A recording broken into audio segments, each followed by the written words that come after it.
speed! Go!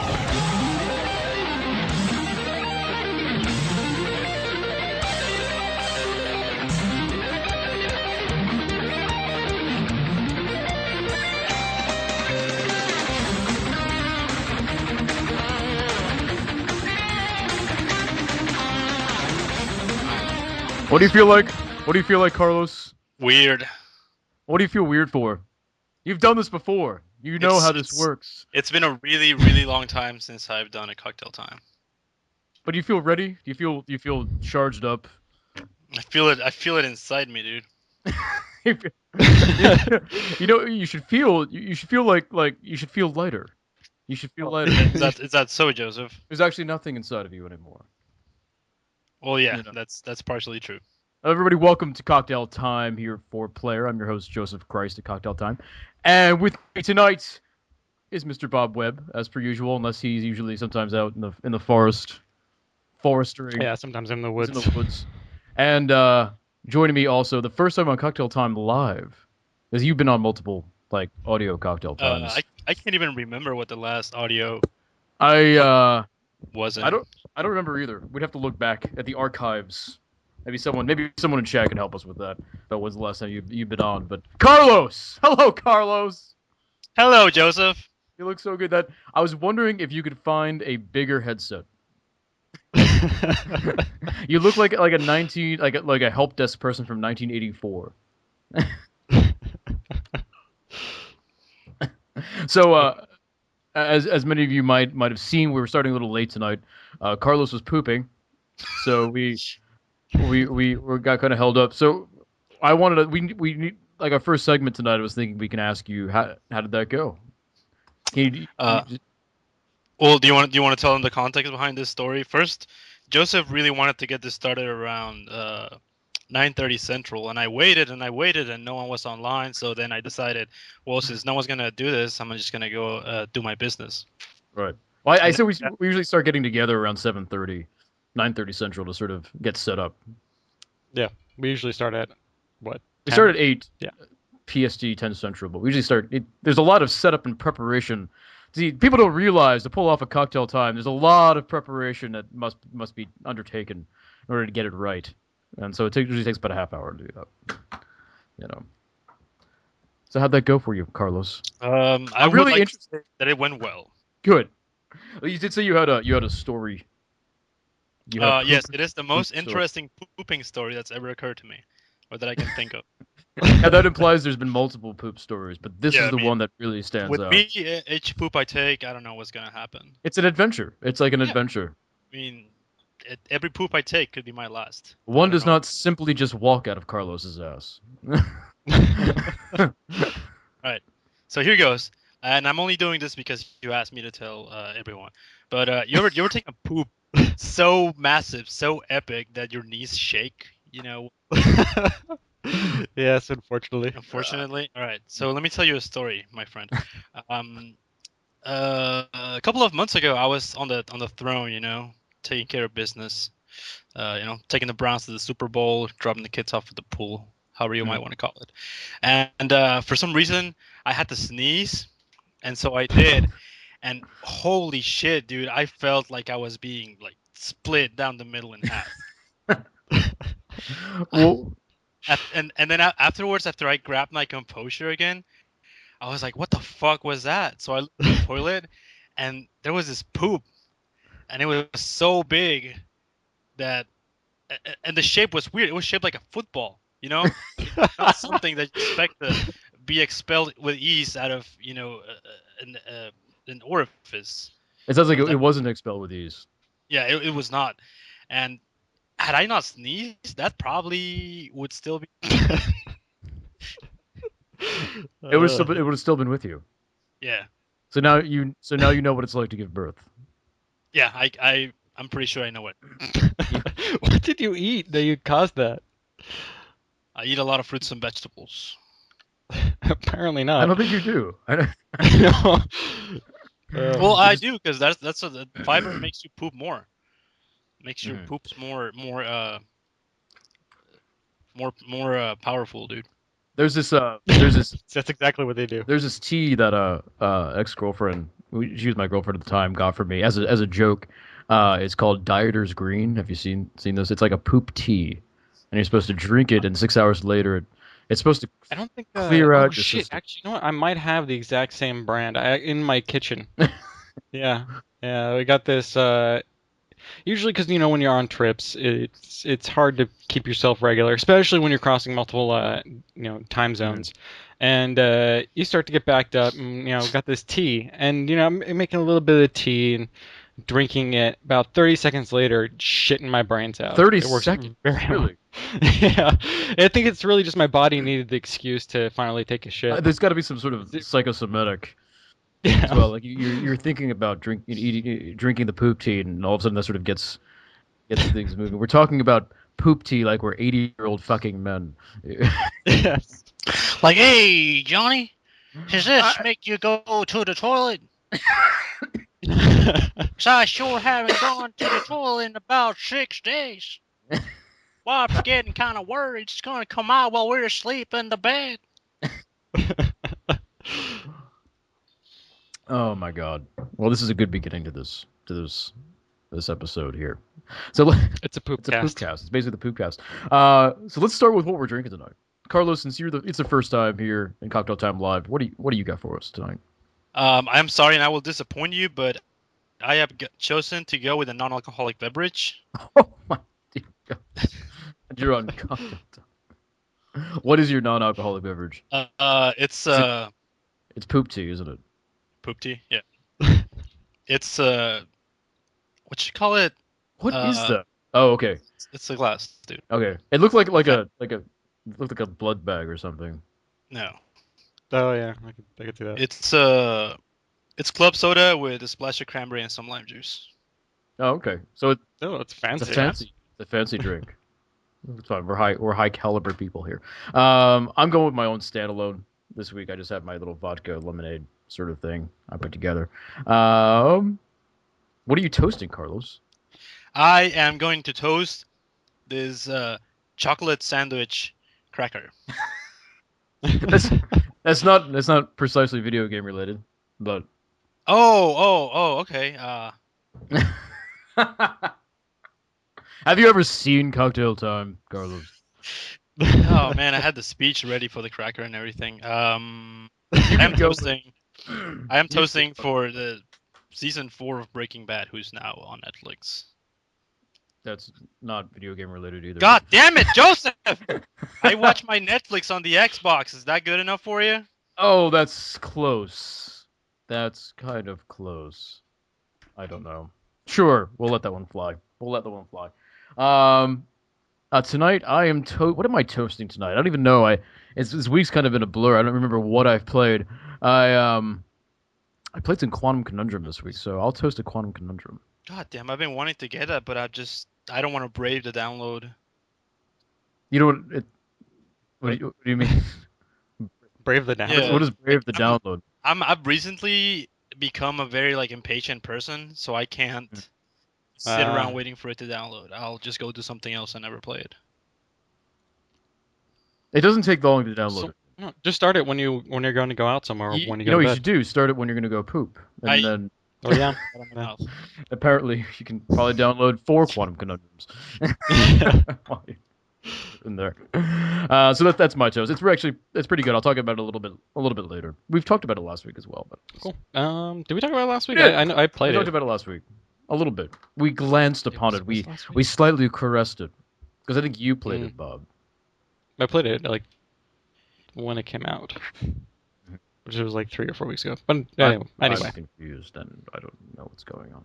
So, Bob, You're still talking about Quantum Conundrum, right? Yeah. Yes. Yes. There you go. Bob, what do you got for us? So apparently, you were saying that you need the puke bucket again for this. Oh yeah. Well, I'll tell my toast. Since I'm gonna be lame and use it's a kind of a hooray and a fuck you to the Steam Summer Sale because I've spent way too much on that already. Oh really? And I know I'm not gonna get away with spending about as much again. Mm-hmm. So And my fucking backlog on that Steam is so big. So big. It's bigger than what Carlos just pushed out himself about 20 minutes ago. It's just horrible. I'm going to be spending years trying to catch up to this. There's no way I can play all this. Well, yeah. So it's sort of a toast and sort of a misery. Yeah, we'll talk about the Steam Summer Sale later as well, and I think Chris Davis has a continually updating post, sort of a Steam Summer Sale guide on our website at 4playerpodcast.com. So if anyone's interested in looking at that, just check it out the website. What's the matter, Carlos? You sounded upset. Oh, my phone scared me. I'm sorry. Oh, yeah. That's fine. All right, so let's see what do you got today for us? Well, shit. Well, I'm gonna make my regular drink. I got this. So I'm gonna have to show you my desk because I've got. Oh Jesus Christ! There's so many lights here. Can you see? Let me see. Is the camera working? Okay, we got bottles there. Is that absinthe? Bottles. That's a bottle of Lucid Absinthe. Yes, it's absinthe. I'm drinking that tonight. And then it keeps going down the line. Got some more shit in here. Got some more shit. And yes, there's an egg and Mike and Ike's. So, yeah, this week, my regular drink is gonna be absinthe. Since recently, actually, just like Friday, I just picked up this bottle of absinthe. This is the same brand that Nick had, but I'm gonna actually have it correctly. What the fuck is that egg for, dude? That's for the shot. So I'll get to that eventually. But since I think, Nick just did a straight shot of absinthe, which is totally not the fucking way you drink it. No. I've actually got a couple of absinthe spoons now, which are used for nice adding the sugar. Right. Yeah.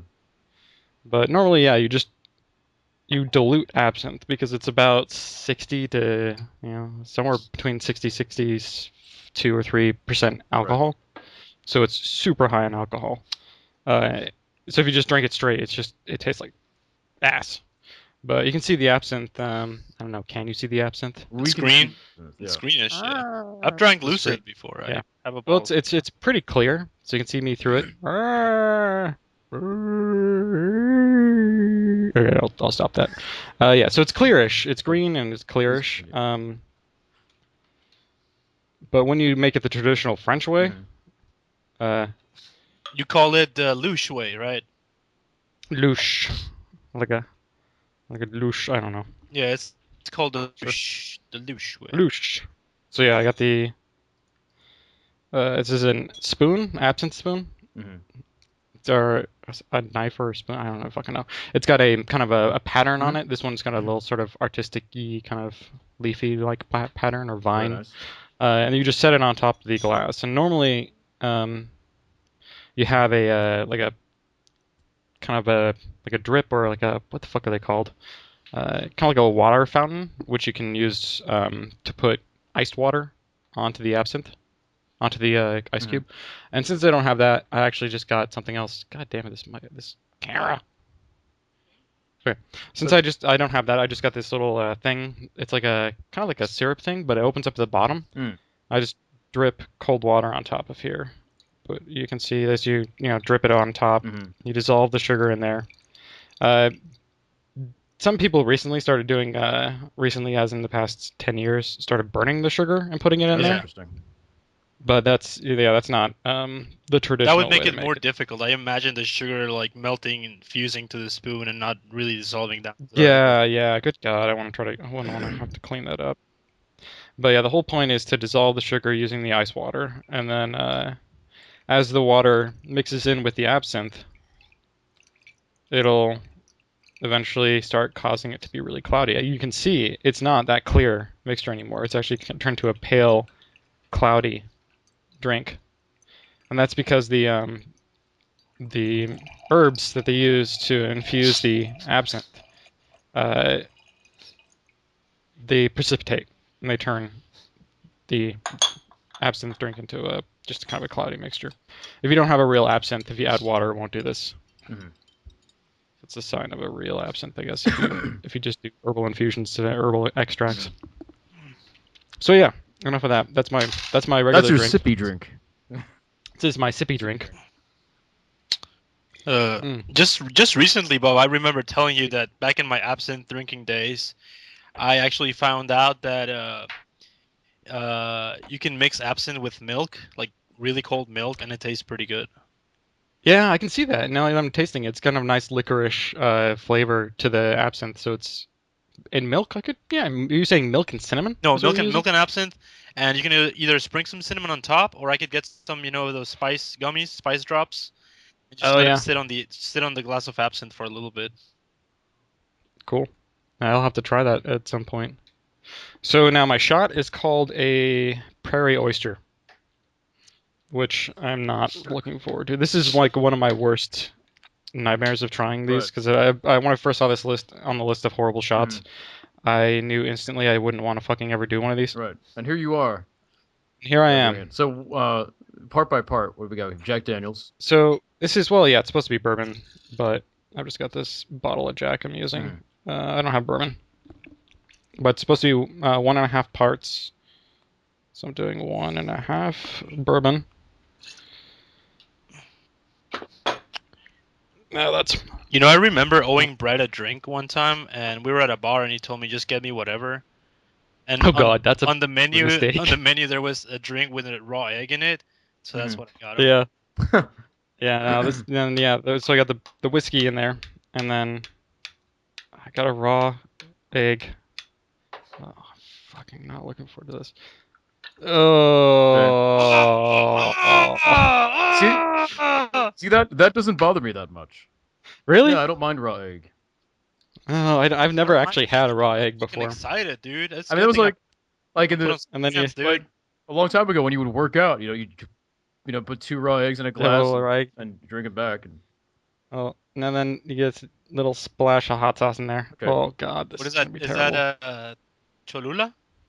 Yes. You're a true bro, Joseph. Yeah, I fucking love that stuff. It's so good. It's one of my favorite hot sauces. So yeah, there you go. A prairie all oyster. right, Oh my god, look, you have to look at this on the side. This is like separating in awesome it looks like a ways. miscarriage. It looks like a miscarriage. Yeah, it It's kind like of, an alien landscape, Bob. And because it's like you got it on the top there, and then you got the yolk, and you got the whiskey on the top. I guess technically. So you got it's separated. It's very I disgusting. guess technically it is a chicken miscarriage. Yes. Because somebody had mentioned to me, like, if you really think about it, a chicken omelet is really adult chicken wrapped in baby chickens. Yes. It's double sort of chicken. So I gross. do have a vomit bucket with me. So when I drink this, oh, Just in fuck. case. Yeah. Oh, man. All right, so shall we do this? Shall we get this over Yeah. with? I'm gonna eat my. Fuck. Yeah. And you eat your cookie. Ready? 1, 2, 3.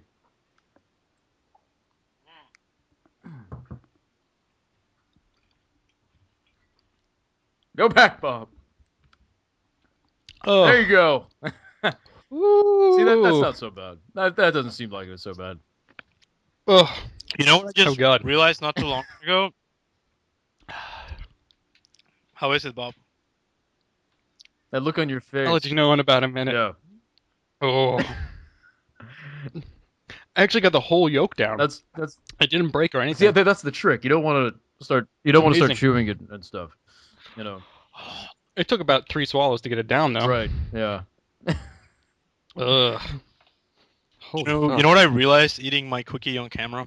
That people should be more self-conscious about letting other people watch them eat, because if you think about it, eating is like pooping in reverse. I did it a girl once who would never let me watch her eat. Did she have a eating disorder? Uh, Aside from not letting you watch her eat. no, that was the only disorder, was that she wouldn't let me watch her eat. She was kind of crazy anyway, but she didn't have not having an eating disorder was probably the only thing that wasn't crazy about her. But she was very Ugh. in her own way. God. I just hope I don't vomit later. I got a bucket, so I'm good. I think just to start, just start sipping the absinthe, and you'll be just fine. That's my medicine. Just fine. You're good. So let's talk about some fucking video games. We should. Now, Carlos, I hear that you are a really big fan of Chrono Trigger. Oh yeah, I have that at the top of my list. Top of your list. Tell me about, because I played Chrono Trigger and I played a bunch of it on the feed, and I like the game. I've enjoyed the time I spent with it. So what? I didn't watch you play very long. I think I popped into chat. I told you you should do the voices, and then I left. So I'm not even sure if you actually did the voices or not. You know. Well, I'll have to tell you a bit about my backstory with Chrono Trigger and most JRPGs. Okay. First of all, is I have never played a Final Fantasy game.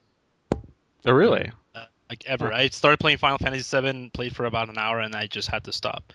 I did enjoy, however, Mario RPG, but because there's a lot more to that game than the typical Japanese emotional little kid goes off, save the world, turn-based menu select combat, right? Like the game's pretty funny. It's got all your characters. And they have the timed attacks, right, which requires an additional level of interaction that I think a lot of JRPGs don't have. Because I compared playing Chrono Trigger to placing an order on Amazon. Like, oh, you select which character. It's like, oh, I'm going to Amazon to buy a toaster. Which toaster do I want? I select this toaster. Oh shit! I picked my toaster. Now, which color do I want the toaster? Which would be an analogy to picking the attack. And then, oh shit! And then watching my character like jump across the screen and do 2 frames of an attack animation and then jump back. That's the payoff. That's the equivalent of me receiving my toaster in the mail. Like that to me it's not engaging at all. But it's supposed to be more tactical. It's not, There is a little bit of tactics to it, I guess. People were telling me that I had to look out for enemy positioning because enemies move around the battlefield. You don't. You always start off with your party members, I guess, a predetermined location based on who you have in your party, and the enemies will move around. So at some points, you will be able to select an attack that's going to hit more than one enemy, and I believe that's the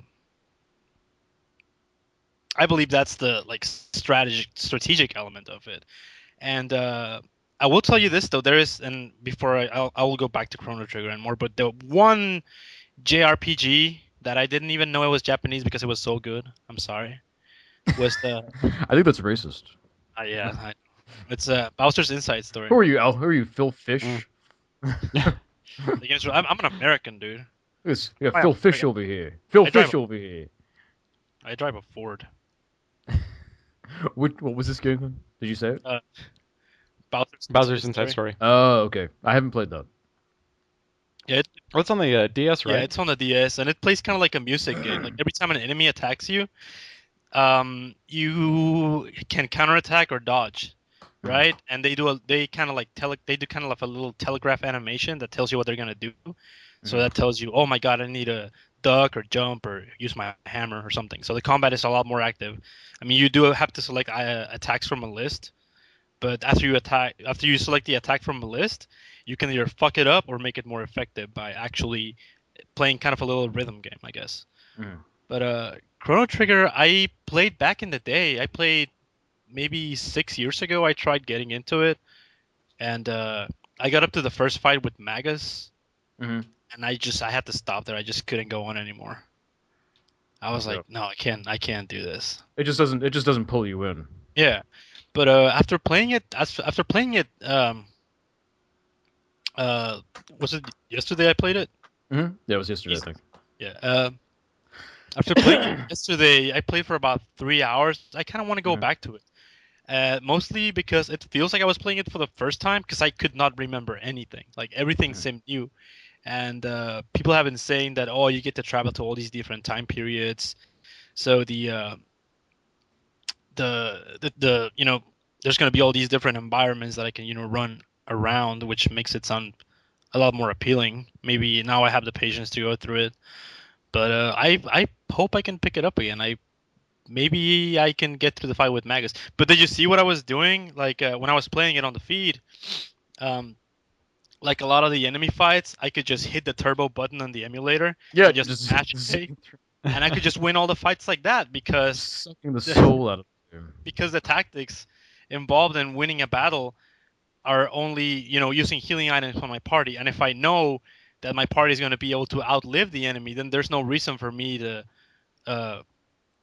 invest myself into the battles. Well, maybe maybe as the game gets harder, you'll be able I'm sure. I mean, I can't do that for a boss fight or something, but I mean, yeah. if I ever do need to grind, I mean that's the way to go. The only thing that it's gonna do is maybe it'll end up costing me in healing items, but winning battles gets me money, which I can then use to buy more healing items. Mhm. Yeah. Yeah, I enjoyed it, especially, and I think I enjoyed it for the wrong reasons because I think I was having more fun just by making fun of the game. which on the feed, is always a form of entertainment and enjoyable. Yeah. That kind of reminds me of, like, I think after we get through with Community Month, we'll probably go back to our regularly scheduled programming and stuff like that. We have some new shows I think we're going to be doing. But when we get going, I think a really good idea would be to have a week called Hate Week, where the only things we're allowed to play are games we absolutely despise. Oh, we can finally get Nick to play Haze. So Nick can play Haze, I can play Comic Jumper, Brad can play, Castlevania or Jericho. Jericho. Oh, Maybe not Jericho because he's played a bunch of Jericho already, but like another game he really hates, or Spyro. He can play Spyro. But I think it would be fun because number one, it just have us raging the whole time, and that's always amusing to watch. And number two, we could actually talk about why we hate these games so much, so it's somewhat educational. And then three, maybe after coming back to these games again, we might, and being forced to play them, we might actually find ourselves changing our opinion about them a little bit. So, I doubt it. But I mean, I think it'd be kind of a fun week on the feed if we did something like that. That is a pretty good idea. Yeah, just as long as you agree to play Brink. I can play Brink too. I can play Comic Jumper and Brink. I would play Monday Night Combat or Call of Duty. I thought you liked Monday Night Combat. You like Call of Duty? What are you talking about? That's so weird. That's so relationship. Your relationship with Call of Duty. You're like a abused wife who can't leave her husband. And Call of Duty beats you, and he's like, I love you so much, you make me hit you.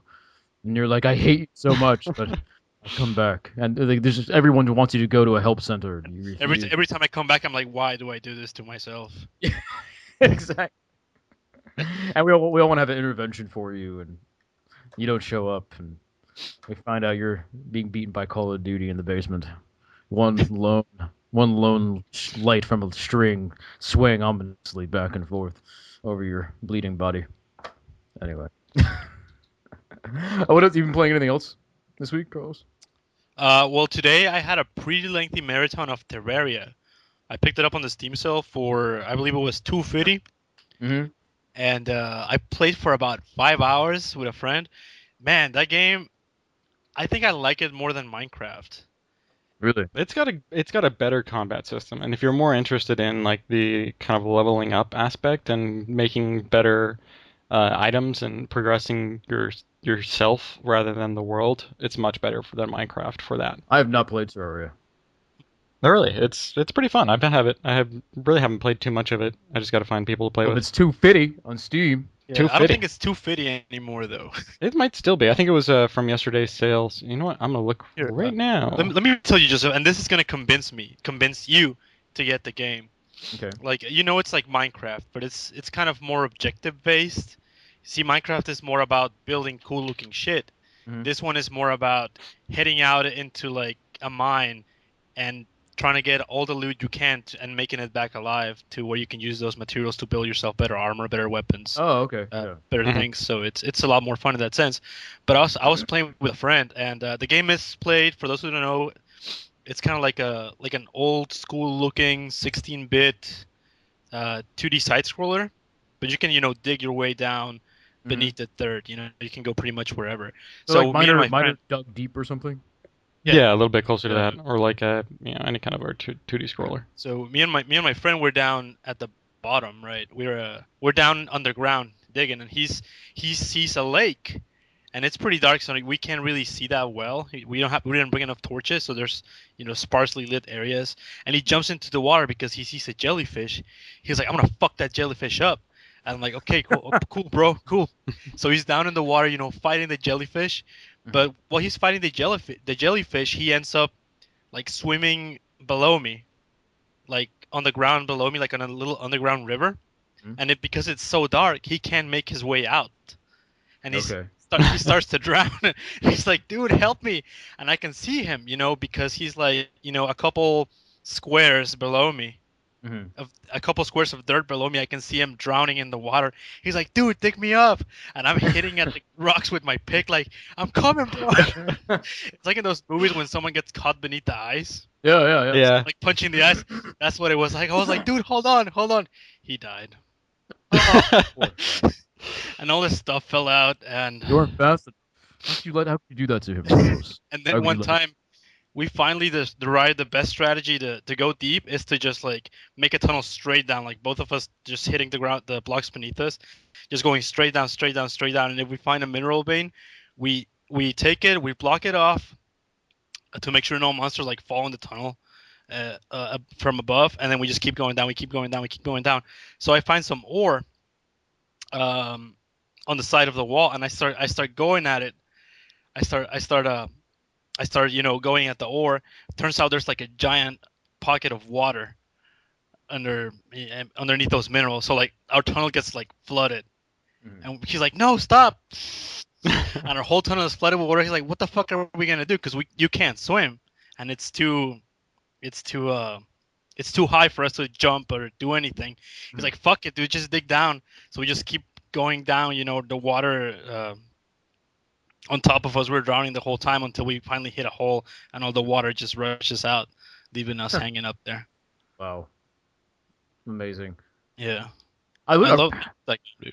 I love this new. I mean, we've talked about this on the show before, but I love this new online thing that's happening where everyone's sort of using the Minecraft model, because like all these great stories are just not possible in like the World of Warcrafts that are out there, just because it's such a linear fabricated experience, that it's just not possible to have these situations kind of arise. But they totally arise with like Minecraft and DayZ and Terraria. It's like it's such a great direction for online gaming to have gone. I mean, every week we have our fucking what's the DayZ story, Bob? Let's see. So what happened? Oh, we found an ATV. You had an ATV. Yeah, we found a fully functional ATV. So, yeah, we I don't know, what was the last story? Did we got the morphine, right? To fix our legs. Last thing I heard was that you got my brother's a badass. your brother's a badass, and he walked, Mhm. he crawled an hour and a half to a hospital. Yeah. To get the morphine in order to fix his broken legs. Right. Yeah. And you found an ATV. So yeah, after that, I think we had like maybe one night where both Tara, Chris Davis, and my brother played together. Chris Davis. And Chris Davis. We should actually make this a segment, like at some point in the show, or like DayZ with DayZ. Somebody called it DayZ with Bob, and we can have like DayZ. He shows his. You can tell your DayZ story from the week. Day 45. So you yeah, we a friendly sitcom, like 70s sitcom intro song, like da da da. It's just clips of us running through fields, killing zombies, murdering other people. Right. Yeah, that kind of happy sitcom thing. So let's see, what did we do? We eventually most of us ended up picking up Winchesters because Winchester rifles are still like one of the best guns in the game. Getting really geared back up to the point where we're just brimming with bullets, full of gear, and the I guess we were going to hit another farmhouse or something else, and just as Chris had to log out for the night, he's like, "Fuck, dudes, there's an ATV there. There's an ATV," and we're like, "What? Really?" Like, 'cause we've never found vehicles. I've looked all over. We've tried to go to places specifically where they spawn, but I think sometimes it's only if you just kind of like the server resets and then they spawn sometimes there. Most of the time people, I guess, just grab them and then run them off and either blow them up or leave them somewhere else. I don't know if they respawn or what, or if people just go and hide them on the server. Just go and drive them off to off the outskirts of somewhere else and then just drop them in there. And the fact that we found an ATV, not only that we found it, but it was fully functional, like completely repaired. Wow. All we needed to do was just hop in and go. Amazing. so Chris, and because this ATV was in the middle of a zombie infested Of town, course. and we see it, and we're like, holy shit, how the hell are we gonna get it out there? I'm like, I don't know. I don't. Well, Chris is like, okay, well, I'm just gonna go and see if it's fully repaired. And he goes up there and he can interact with the vehicle to see if you need to add any parts to it or anything like that. But in order to see if it's fully repaired, you jump onto it and it tells you which parts are broken. He jumps onto it, the engine starts going, which starts attracting the Oh, of zombies. course, yeah. He's just fuck it. He floors it out of the town, like into this in the field, not too far away. Unfortunately, no zombies were able to chase him, but we ended up grabbing the ATV. Chris had to jump off, but me and my brother, since the ATV only carries 2 people, it was perfect timing for him to log off. Since we just were like, oh, well, we only got 2 people left, let's just drive around and be crazy. And when you have a vehicle in that game, the map becomes so much smaller. Oh, I bet, yeah. Because we were just going like 60, 70 miles per hour on these little tiny ass roads on this ATV, just going all around until we ran out of gas. That's the big problem. We had no jerry cans or anything to fill it up with, so we had to ditch the ATV outside in these bushes, and then go search viable targets around the area to go find jerry cans to pick them up, go to a gas station, fill it up, and then try to go fill up the ATV. But for some reason, the jerry can we got didn't have any fuel in it, or it wasn't working with the ATV. And when we tried to fill it up at the gas stations, it wasn't letting us fill it up, even though I think we were at the right gas station, filling up the right spot. I looked up on the wiki. I was like, all right, how the fuck do I fill up a gas tank? And we were doing the exact same things they were saying, like at the right spot, and it just wasn't working. So we just thought, oh well, fuck it. We had our fun. By a bug or something like that. Let me ask you something, Bob. I've been hearing a lot about DayZ, and I really haven't looked into it. But when you play in a server and you log out, and if you come back to that same server, is everything the way you left it, and your characters are the same? Your character persists across servers. Okay. So you can log out of any server and you can go into another one, and your character is exactly the same. Vehicles do not. Oh, so you couldn't say have left your ATV on the left your ATV on that same server, logged off for the day, and then come back the next day, and it would have still been in there. It could have been, yeah. Oh, unless someone else took it, right? Unless someone else took it, yeah. That's the thing. Like we could have just hijacked someone else's ATV, and we didn't even know it. Yep. They're gonna come back to the middle of town and be like, "Where the fuck's our ATV?" And they're gonna find an empty gas, ATV in the side of the road somewhere, and they'll be like, "What the fuck?" They probably were allowing the zombies to guard it, and they thought that was a safe place. Yeah. Like, oh, no one's gonna get this thing. They're gonna turn it on. Yeah, exactly. Man, I keep saying, once I get a better computer, I'll probably be playing more of that. But as of right now, it's a lot of fun. I'll try it again because you said they did an update where it's the frame rates are better improved. They've been improving that just dramatically through the last couple updates, and you should just check it out. Drop on, see if it looks better. Drop your post processing effects to disabled because you just don't. I'll believe you. I have everything on low. So yeah, it's kind of ridiculous. Well, actually, sometimes it's not good to put it all the way to low, because what you're doing is you're forcing it to go to CPU instead of GPU. Oh, I see. Yeah, because it just assumes that, you're going all the way to low. Well, chances are your graphics card sucks, so we're going to offload as much as we can to your CPU. Right. But, if you go up to maybe medium, then it goes, okay, we can actually use the graphics card and offload to get a better balance. Okay. So try turning it up to at least medium. I don't think there's any kind of... There might be a default, if you can check it on a default, or I don't think there's any kind of detect settings or anything like that, but... it shouldn't be running like shit on your PC. I think you should be able to at least manage to get 30 frames per second. Yeah, well, it wasn't just that. It's just that the whole thing seems very clunky to me, and it's hard for me to enjoy that. It's just kind of a barrier for me. And not even just like hard clunky. It's like, I'm trying to shoot zombies, and their animations are so bad, and they're zigzagging, and it's like I can't. Oh yeah, no, that's. If they didn't zigzag and if they didn't jump around so much, it would be so easy. The game would be trivial. Like zombies would pose absolutely no threat.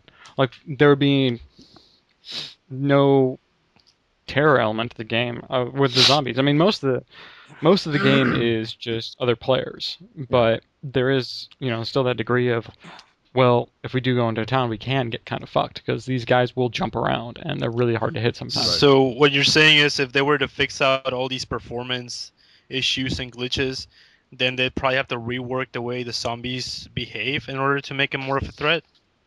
The animations for the zombies, they kind of jump real quick. They kind of zigzag and they'll kind of leap a little bit.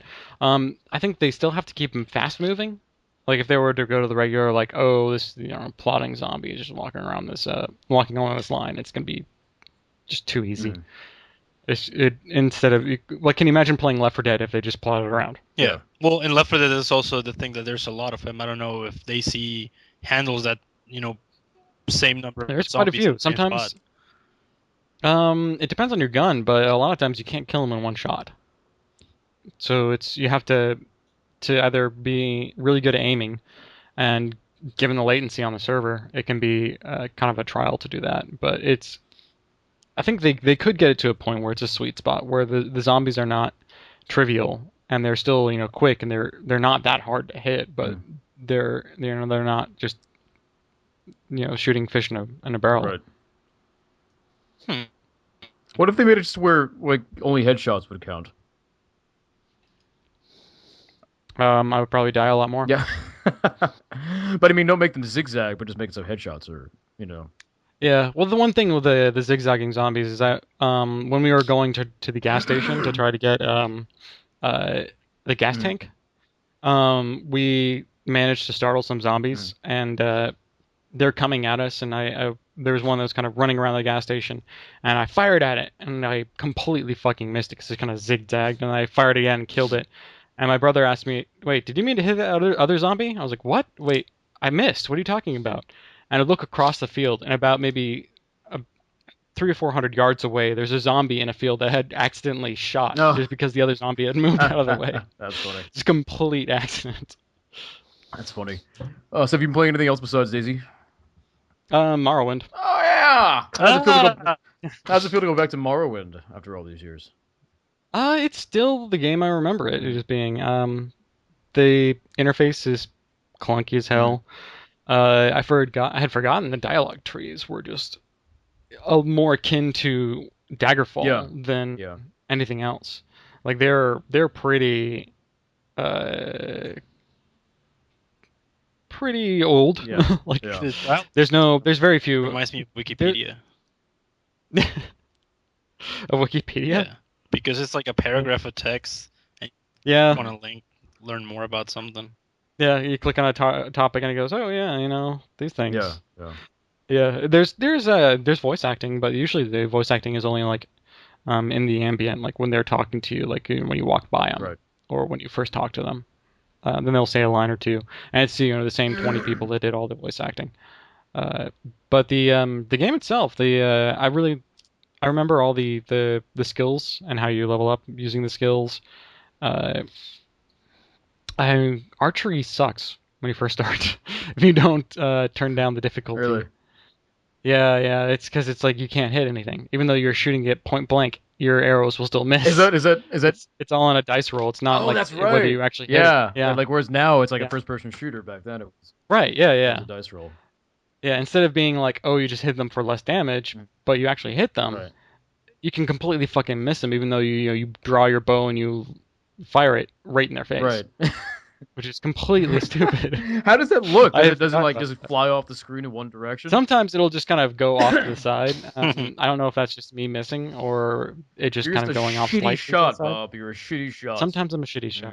Yeah, but there's a lot of mods that you can add now. Actually, I added Morrowind 2011. This mod kind of got a lot of hype back a year ago.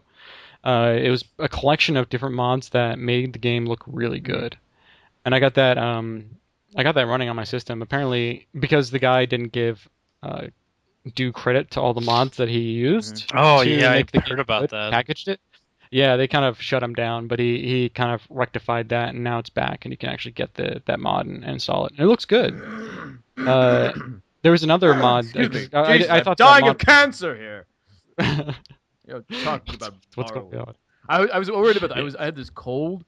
And it wouldn't go away. It wouldn't go away. It took like 2 weeks for it to take maybe I've got the heavy cold part. Yeah, and then like I've continued to have this sort of thing in my throat. And for like a day, I was like, what if I have esophageal cancer? I mean, what if I have that? I don't think I have it, but for like a whole day, I was like, what if I have cancer? Maybe I should get this checked out. You don't smoke, do you? I don't, but I do. You're paranoid about I cancer. drink a lot, and that can be a drinking thing too. Don't drink cigarettes. I try not to drink. I mean, it can come through drinking and smoking, but I've never Yeah. smoked. But I've drank. I think I've drunk enough to sort of make up for the not smoking. So I was kind of worried for a minute that I had cancer. I don't think I have cancer though. I hope not. Now I'm thinking about it again. Yeah. So unfortunately, oh man, there was a set of mods I installed before I played the game, and one of them is called Better Bodies. Mm-hmm. And this mod, by default, will install the nude models. Oh, okay. Yeah, and I saw that option when I was installing. I was like, wait, well, it's the feed. Well, I don't know. They kind of changed the rules on game nudity. You can show video game nudity now. Yeah, but I learned later, not if it's a user mod. Oh, really? Yeah. Why would So that was the point where I immediately disabled Why would it. that distinction? Why would there be that distinction? I'm not too sure. I mean, it could be like because user mods were not ESRB rated. Oh, that's probably why. It's because if someone sees Morrowind online and all of a sudden there's naked people in Morrowind, you know what I mean? Like you're not saying there's a mod installed, so you're sort of fucking with the original. You're fucking with the original work. So. Right, yeah. So because I thought like, well, you know what? When the fuck? Because I had Terra playing, I was like, as long as Terra does not remove the character's shirt, we'll be fine. We don't have to worry about it. I was completely fucking wrong.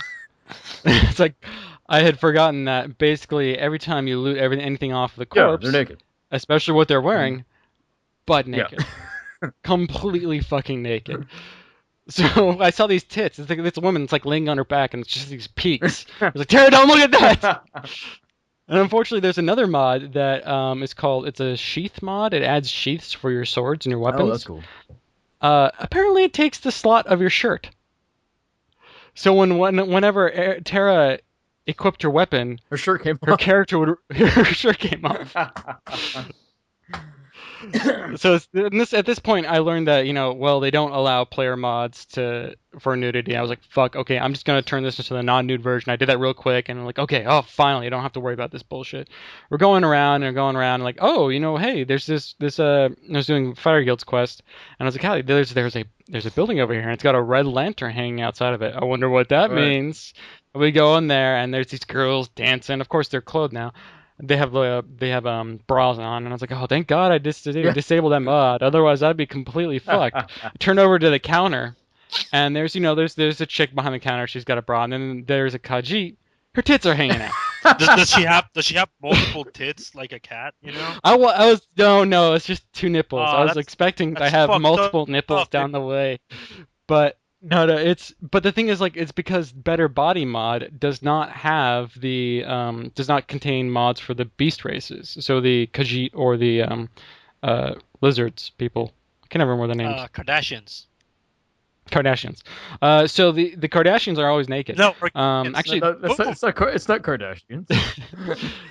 It's Kim Kardashian.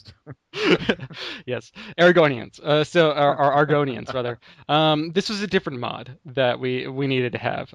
But because the guy had a set of mods for me to install, and this was the Beast version, except he only linked the nude version of this mod. You have to go and specifically find the non-nude version of this mod to get the Khajiits to not have nipples. Oh, I see. Yeah, so I had to and unfortunately I needed to talk to the person right next to the Khajiit with the tits for my quest. So I had to like angle the camera down and just try to scoot across the floor while not looking up to look at the tits. And eventually I just gave up. You're fighting Medusa. Yeah, exactly. You don't want to look them in the eyes. You have to use your shield as a right. mirror. Raise the shield and just kind of like walk through, and then you have to lower it and look at it. No, that was in Jason with the Argonauts. He used his shield as a mirror. You could look at. Yeah, right. You have to look at the reflection, and that's how you had to do it. So. Oh, I saw you had to black out the screen a few times. Yeah, I know. It's because of the fucking kitty tits. The kitty tits. You know, you mean cat tits, not. Well, yeah, sure. A while back that I played System Shock 2, I had the same problem. There was a mod that made the models better, and it added some nipples. So I just went in Well, there. of course, it improved the mods. They're just being artistic. Yeah. And I just went in there and edited the textures myself to like remove the nipple. What? Were you that insecure about there being a nipple on a model Yeah. that you had to go and manually remove it? I just selected like an area. I just opened it up in Paint and selected an area of the boob with no nipple, and then copied and pasted it over the nipple so it'd be flesh colored. I felt like video game artist, dude. You were. So you are technically a modder right now. You're a developer, Carlos. Yes. Carlos the Certified modder, and also Time Magazine's Person of the Year 2005. What? I was. Your Time magazines. Is this the one when they were saying when the Times Person of the Year was you? Yeah, me. That was recently. That was like 2010. I thought. 2007. Yeah. No, that was more recent than that. 2008. It was no, it was like 11. I think it was 2011. No way, dude. I have the magazine on my fucking. With the computer with the mirror. I'll go get it right now, motherfucker. Go get it. Go get it. Right back. What does it have, like actually like a mirror, Yeah, it has a mirror. picture in there? So like it has a reflection. mirror on it. Yeah. Did they seriously run out of people, like good people, in the 1 year Well, to not choose? It was because this was after the whole Twitter thing and the Egyptians and the Egyptian yeah. rights and the what do they call it, the Arab Spring and all that kind of stuff. Yeah. So it was more of like they probably wanted to name social networking, the person of the year, but right. you. So how in terms of Morrowind, I mean, do you find it still holds up in terms of the quest structure and the world and all that kind of? I can definitely see a lot of now going back to it after I've been playing a lot of Skyrim recently too, but going back to it, it is so close to Daggerfall, and what I remember of my many hours of playing Daggerfall, that it's the quest structure is much more akin to that than anything you see today. There's no quest markers. There's barely a quest log. Yeah. Like there's a log that contains everything you fucking see or do, and that you have to go pick through there and try to find out what the hell you're on and what you're supposed to be doing. Right. There's no way to track the main quest. Like it's and same problems that Daggerfall had. That's PC gaming circa 1990. Yeah. So it's rough going back, but as long as you kind of know basically what the main quest is and what you need to do, or if you don't give a fuck about the main quest, then the world is still beautiful. The world's still wonderful to go back out and like look around and explore. It's still one of my most favorite Elder Scrolls games, at least the environment. Like Morrowind, I really enjoy the island and the story and the quests that were there and the characters that were there. They had some of the more interesting stuff. I'm sure if I played more Oblivion, and just ignored the fucking Oblivion gates. Oblivion is good, but it's a little dull. It's a little on the dull side. You know, kind of overall. But the main quest is boring. The main quest is awful. The Oblivion Gates is one of the worst quests I've ever seen. It just has you going. How many do you have to close? Yeah, it just has you doing the same thing, a bunch of times. They don't change.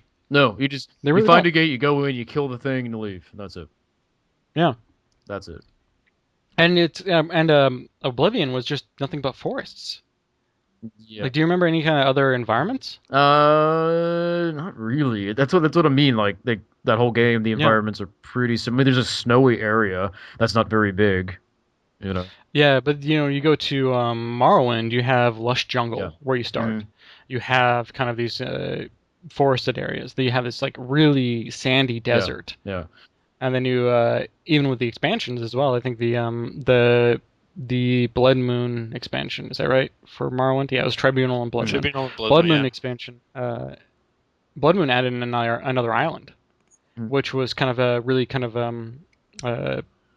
like an evergreen forest kind of environment, which was just great. Like I really enjoyed the atmosphere of that game a lot more than I guess even Skyrim, because Skyrim's just most of it's like kind of plains, some trees, and then ice. Yeah, it's tundra. Well, you have two different types of forest. I mean, and you have the autumnish forest that's around Riften, and then you have the more lush forest that's around Solitude. area and stuff. And one thing they tried to do Yeah. in Skyrim was they tried to actually bring back those different environments and stuff. So And there's certain areas, like definitely when you went in to do certain quests, those areas would be dramatically different. They would use that to like even Sovngarde. Sovngarde's fucking beautiful. But the certain quests put you in these kind of mini zones that had really good environments. But for Morrowind, it was more of a seamless world that allowed you to kind of explore, as well as I guess what I would love to see is more of a larger open world game like that had the variety of Daggerfall. Because Daggerfall, despite Daggerfall being a province, Daggerfall included all the world, yeah. the Elder Scrolls. So you could go pretty much. We can go into Skyrim. Could you go into Skyrim and Daggerfall? Yes, Can't remember I believe anymore. you could. Yeah. Yeah, you could you go to Morrowind too? I can't remember. No, Morrowind was on I don't think so. right? Or, Yeah. no, Cyrodiil was Skyrim. I mean, Cyrodiil was Oblivion. Yeah, so Tamriel has Cyrodiil was Oblivion. Morrowind obviously was Morrowind, and Skyrim obviously being Skyrim. Daggerfall, I believe, was just it's Iliac Bay, which is where the fuck is that? I have no idea. I don't think Daggerfall included all of Tamriel. And now I'm looking at the You map. just pull I don't think you pull the map up. Yeah, it's actually not. Liz in chat it is saying Morrowind is the province, Wardenfell is the island. Wardenfell's the island. Okay. Yeah. Yeah, right. Because Morrowind actually includes more than just the island. But yeah, it's like Daggerfall was huge. Oh yeah, it's on. Like for the small landmass that it has, I believe it's still one of the largest games ever made. I think there's only like one or two that may come close to it. Yeah. Because a lot of it's procedurally generated. Right. So there's a ton of expanse that you can just fucking run and go forever. And it's much larger than any of the other games they made, but also it's very much the same. Like there's not a lot of variety in there. Yeah. Whereas in Oblivion or Morrowind or in Skyrim, you get a smaller area, but a much more lovingly crafted area that's actually has a lot of interesting things in there. Exactly, and you can kind of find your way around a lot easier. I mean, just in terms of, and I'm not talking about like quest markers and all that bullshit. I mean, you could turn all that stuff off and still get around Skyrim just looking out into the distance. Yeah, the landmarks. And the landmarks and stuff. That's something they really nailed in Skyrim, I thought. Daggerfall was flat. Yeah, it's all flat. and it doesn't show up until it's pretty much like not too far away from you. So there is no distance. There's no horizon in Daggerfall. Nope. It's just, No. so. It's. Have you been playing anything else? Possibly. Let me look at my catalog. Look at your catalog. My catalog. I don't think I actually really been playing much else this week. Other than I'd actually been playing Skyrim. I started a new character on Skyrim.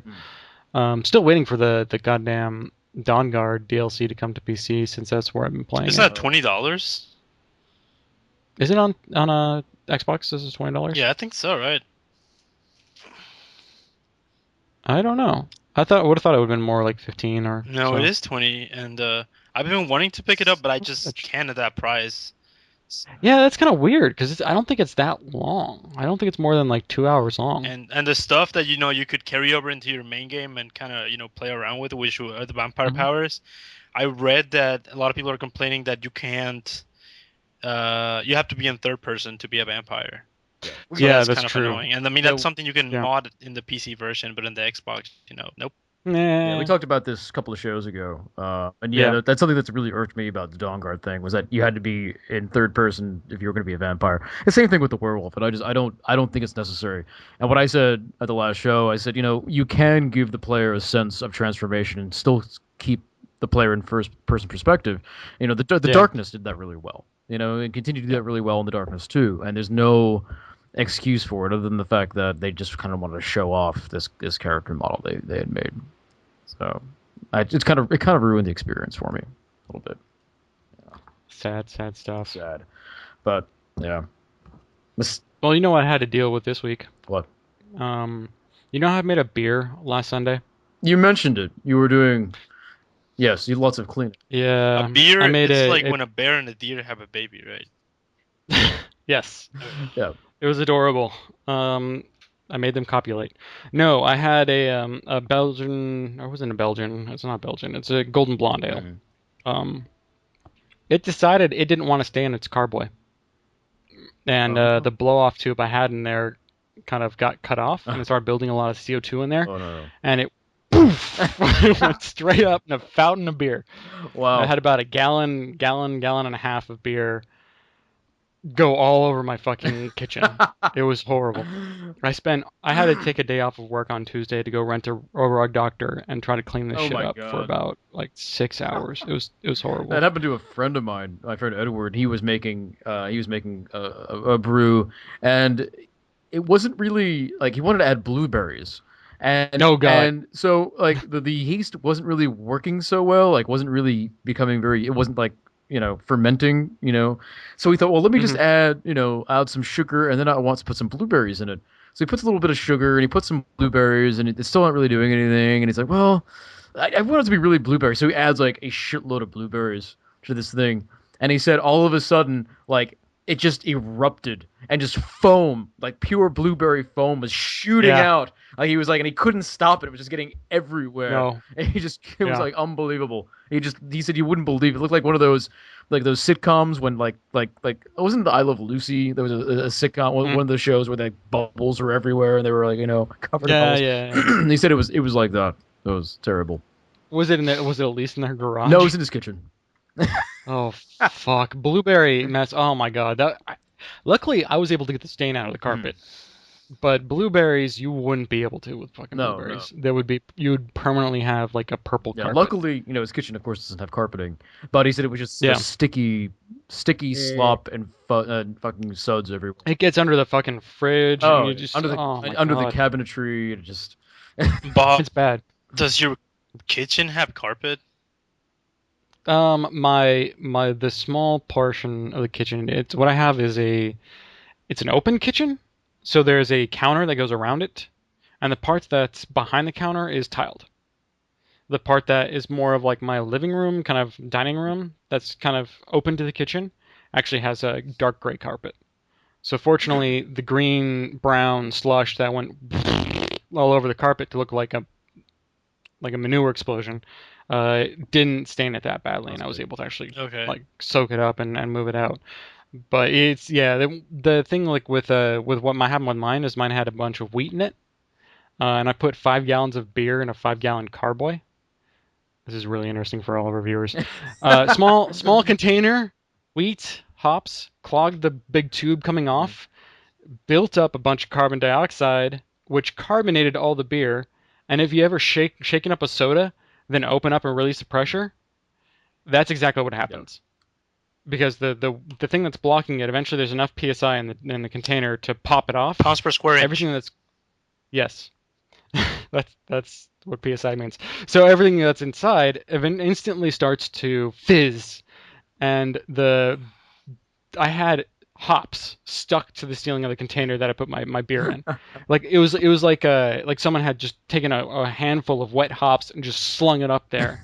It was stuck there like, really really badly, and I think it had been like at least 6 hours because I checked it the night before I went to bed to be like, oh, my beer's it's fermenting, it's a good baby beer. Oh, I'm gonna put you to bed. I'm gonna go to sleep. Wake up in the morning, come out, and there's just brown shit all over the floor. Oh, so you weren't even home when it happened. It just. No, I was home. I was You asleep. weren't awake. It It just. didn't wake you No. up. It didn't make a noise or anything. Usually it goes boom, Mhm. and like a huge like it's like a gun going off. I bet. And everything. Yeah. Just. It's just like it's like a foamy fountain that just comes up and just goes crazy. It's like we're in Las Vegas when they have those fountains that go up to the music. It's just beer going everywhere. Mm. Ugh. But fortunately, I was able to save the beer, so I now have about 4 gallons of beer. Oh, instead of Maybe a little less than 4 gallons. Yeah, so I'm gonna be bottling and kegging that up. I'm calling it uh my minor catastrophe brew. nice. I like that. Yeah. I like that. Very good. Hopefully it'll come out. Yeah. But who knows? It's gonna definitely the most expensive beer I made with all like renting the cleaning equipment and getting it's just fucking ridiculous. What if it tastes like duty? If it tastes like duty, I'll still try to drink it. If I get sick, I'm gonna throw it Yeah. out. That's always a chance you take. Yeah, you got it's hard to actually to brew something that's gonna kill you. Mhm. So actually, when I transferred it yesterday, I moved all the beer into another carboy. So it's in secondary. It's gonna sit there and kind of chill out and become real beer and mature. Uh, and that when I transferred it, it smelled fine. Didn't show any signs of infection or anything like that. So it looks good. There's so much yeast in there, and usually when there's a lot of yeast and he blows up, there's a lot of yeast and alcohol, so it outcompetes anything else that's gonna be in there. So you don't really have to worry too much about infection. Right. Well, But we'll see how it comes out. what's that? We'll see how it comes out. What were you gonna say, Carlos? Oh, I wasn't gonna say anything. Sorry. Well, good. Fuck you. Let's do this. Let's take a quick break, and then I can talk about what I played. We can go to some news. I don't even know what's happened this week. Maybe one of you guys can look up some news while we're on our break. But we'll be back in 5 minutes with the continuation of Cocktail Time.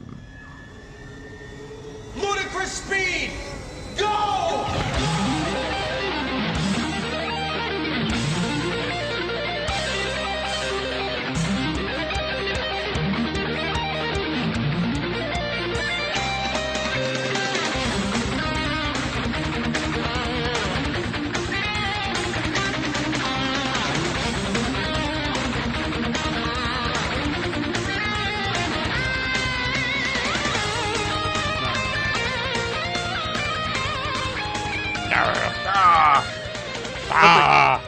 Something horrible has happened to Carlos. Oh God, I don't know. he's turned into potato. I don't know what Mr. Potato Head. I think Carlos is out pooping again. Oh God, damn it, What Carlos! is with the Carlos and the pooping? How much poop does he He's have got a in him? ton of poop, man. He's got a ton of poop inside of him. You cannot stop it. It's just a torrent of Torrent of feces. feces, poop just pouring out of him, like you could not believe. I was gonna wait until he got back, and the clock was ticking, and I was like, well, he must be pooping again. Yep, I don't know. so much poop. So much poop. Why is there so much poop here? Oh man. What are we talking about? What's going on? Oh, yo, guys, welcome back to Cocktail Time, episode 10, 9. We're on 10. Yeah, 10. Episode live, Cocktail Time live, episode 10. We are back. We are waiting for Carlos, who of course is pooping, as we said. I can go into start what I was. I cannot speak. I can go into what I was playing a little bit this week. Yeah, what have you played in your? I don't think you played much, I didn't right? play very much this week. I've been exceptionally busy in horrible ways, and it's very annoying. But I picked a Quantum Conundrum, and I started playing through that. Oh yeah, And it's good. I mean, it's as good as you would think it would be. I think I'm just a little burnt out on that type of gameplay.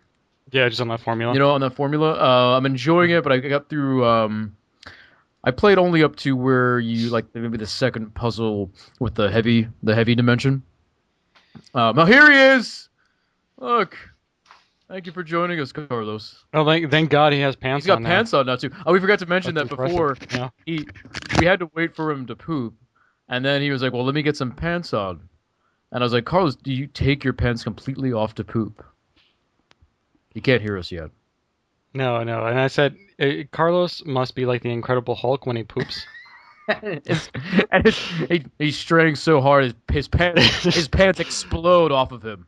Basically. Well, we now know that he has situations where he sneezes and he gives birth. Yes. You know, we just gotta you question the integrity of the pants at that moment.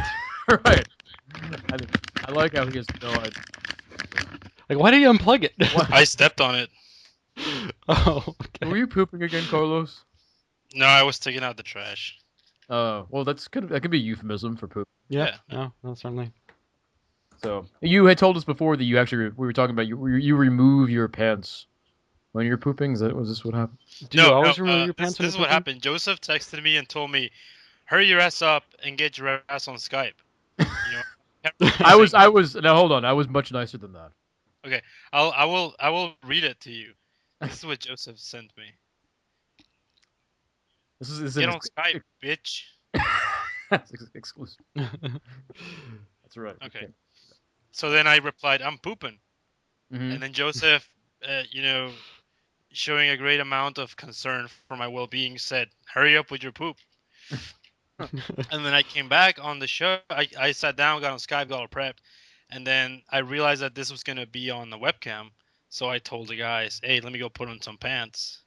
Mm-hmm. And Joseph made the remark, "Wow, was your poop so hardcore that you had to remove your pants entirely?" Imagine a poop so large that you can You're feel like, it man, coming. I don't want to take any chances. These are my good pants.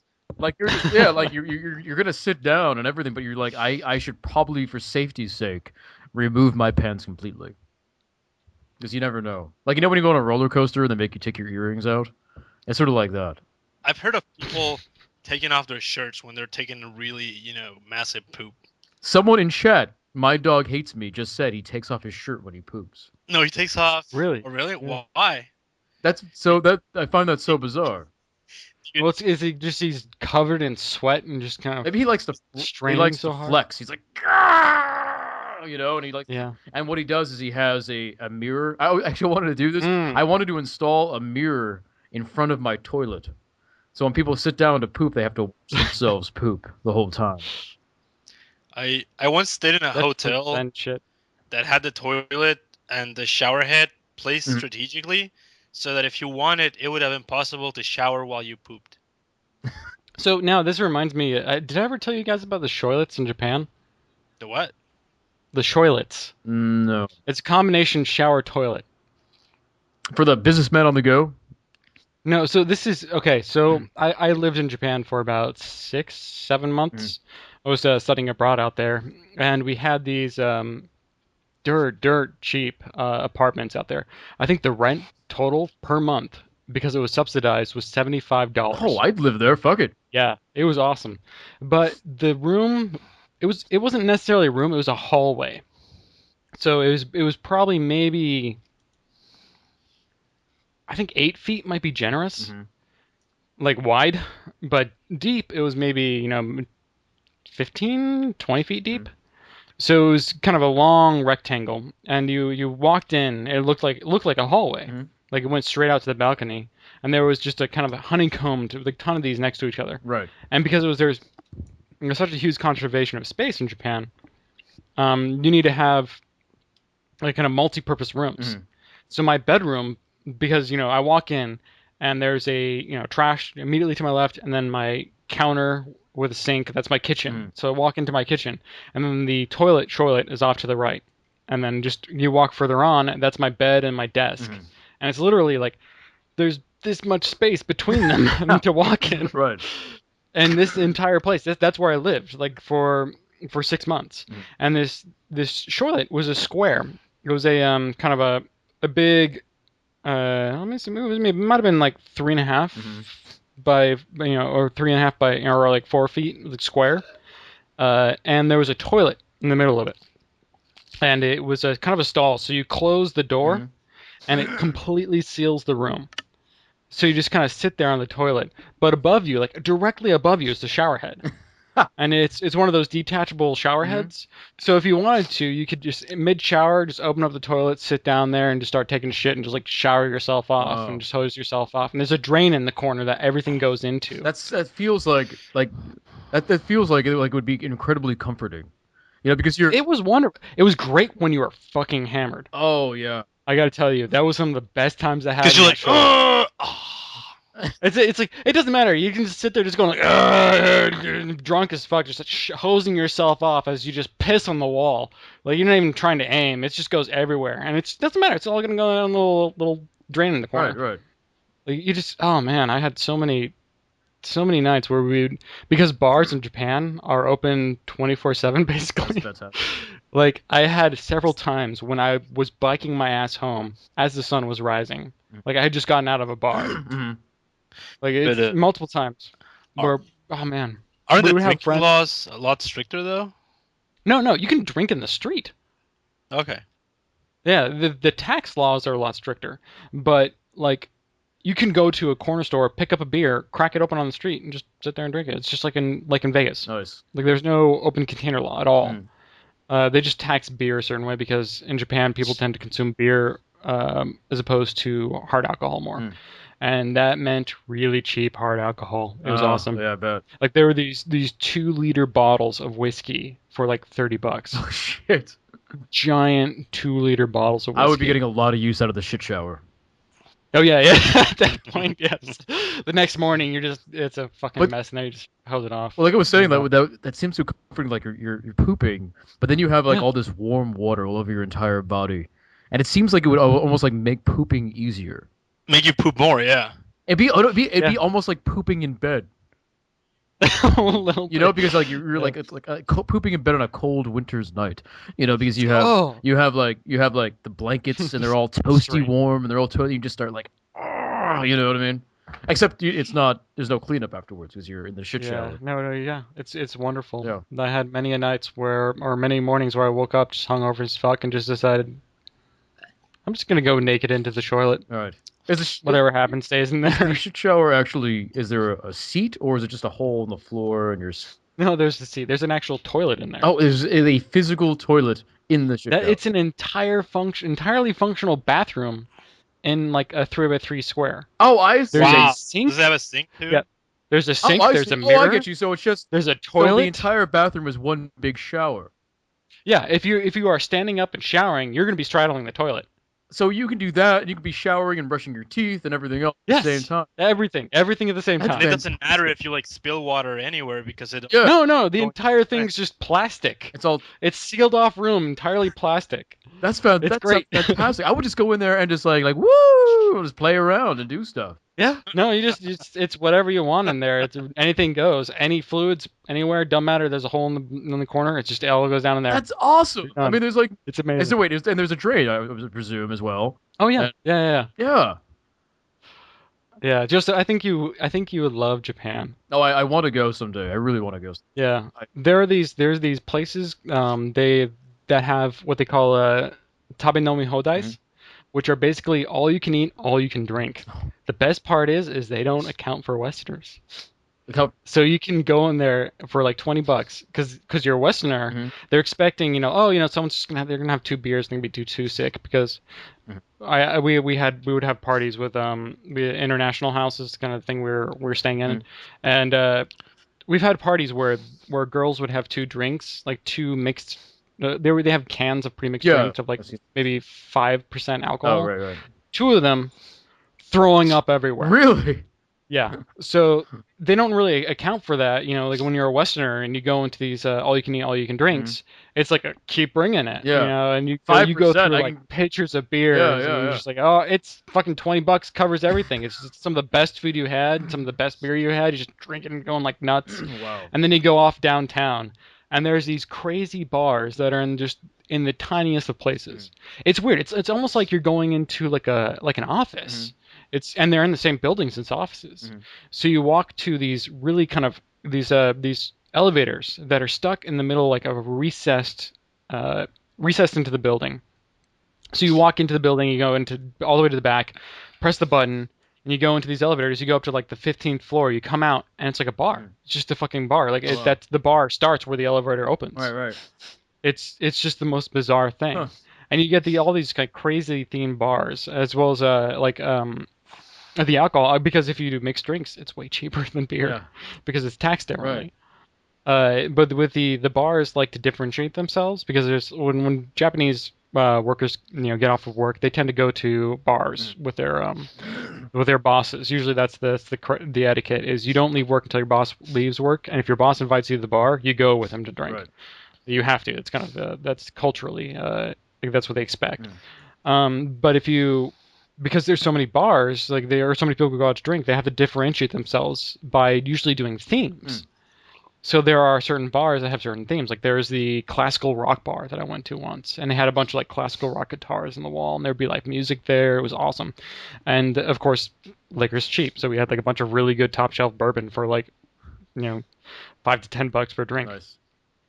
Ridiculous. Then they had the Bob Marley bar, which would just constantly play Bob Marley the entire time. And there was just there. It was also the peanut bar because they would have peanuts on the counter, and you just eat them and throw the shells on the floor. Oh, I've seen places like that in America. Yeah, they would clean it up Like every a night. steakhouse But or by the something. time, yeah. By the time you get in there, there's at least like 2 or 3 inches of peanuts. And you have to like wade your way through the bar like to get to the seats. We need to go to Japan. So Yeah, then unfortunately you need to pay attention to the bar names, and a lot of times you need someone that's from the area to understand what's going on. Because I had a couple of friends that ended up into a gay bar and didn't know they were at a gay bar until they realized there was dudes kissing, and they're like, wait, oh shit, maybe they're gonna get the wrong idea that maybe we should just finish our drink and get out of here. Because homosexuality is fine in Japan. They don't give a shit about it. Sexuality in itself is kind of not an issue in Japan. They do whatever the fuck they want. right, yeah. But it's a little awkward for people. I guess they were Germans. I don't know. It was weird because like go into a Japanese gay bar and then finally realize like, wait, shit, I'm in a gay bar. I did not mean to come here. Let me There's another bar I'm gonna go to in here. It's so funny. Being in Seattle, where I live, like half the bars around here are gay bars, so it doesn't even matter. Oh yeah, it's like San Francisco. There's a lot of gay bars there, and eventually you learn like whatever. Sometimes they're the best bars to go to. In New York City, when we used to go to clubs, like some of the best clubs are the gay clubs because number one, like the music was the best. Number two, everybody's dancing. Everyone's dancing, and number three, one of the best things about it was that there was none of that like the macho like bullshit. Oh god, like, none of that. You're dancing too close to my girl. Now I want to fight you. Yeah, there was none of that. Like everyone was just having an awesome time. So if we went out dancing in New York City, it was like, well, we're gonna go to like Twilo or something. Yeah, you just go to the gay clubs. Yeah, so we'd have to deal with the macho bullshit of like the straight clubs and all that stuff. Yeah. So if you come down to San Francisco, we might need to go to the Hispanic transvestite bar. I might talk to you about it. It's called Esta Noche. Oh man, all these 7 foot tall transvestites. Yes, no, they're really tall. I know, too. and they wear. I used to live by there. They wear the platform shoes at the same time. It's like. Yeah, it's great. You walk by there, because I would have to walk there on my way to work. This is just out in the Mission District, and sometimes when I would come home late, you'd see these Hispanic transvestites just dressed to the nines, towering over these guys that are all trying to hit on them like outside the bar. It's absolutely amazing. Oh, it's funny. Well, come GDC, we'll have some. Yeah, maybe we'll have to hit that up too. So anyway. Quantum Conundrum. I was playing Quantum Conundrum. It's pretty good. It's like I said, I might be a little bit burnt out on the whole Portal thing. It's not like when Portal 2 came out, I blew through it. I just like played and loved it. And this one, I'm playing it here and there, but I got to the part where I get into the heavy dimension, and then I think I had something else I had to do, but I kind of felt like it was losing steam a little bit. I'll go back to it, I'm sure, but I don't know. We'll see. We'll see. Did you feel that way when you played it at all? Did you kind of feel like you were a little bit burnt out on it, or a little bit? I mean, as soon as I started playing it, I was like, you know what? I've played this game before, and because I was reviewing it. Well, yeah. I mean, I kind of felt like I needed to be able to. I had to play it because I needed to finish it, and if I didn't have that draw there, I might have not tried to finish it as quickly. Right. Other than that, one of my biggest complaints is the platforming aspect of the game. Yeah, I got a couple of sections of that, and it seems kind of unnecessary. Well, the thing is that there's no indication of where your feet are. Yeah. None. And so sometimes you'll hit an object and be like, wait, how am I standing on this fucking thing? Right. And sometimes you'll be like, I'm standing on it. Why did I fall through? Mm-hmm. But there's no shadow. Yeah. There's no feet. Mm-hmm. There's nothing you can use to designate like, oh, I'm actually standing on this thing. It's just there's nothing there. Yeah. You are disembodied. You're just a fucking camera looking down. Yeah. Like that's as best as you can do. Yeah, it's something that really takes a lot of getting used to. And I personally have never been a really big fan of first person like platforming myself. Yeah. So, I've gotten to where there was a little bit of it, but I did a bunch of it in when I played the demo that they had available at E3.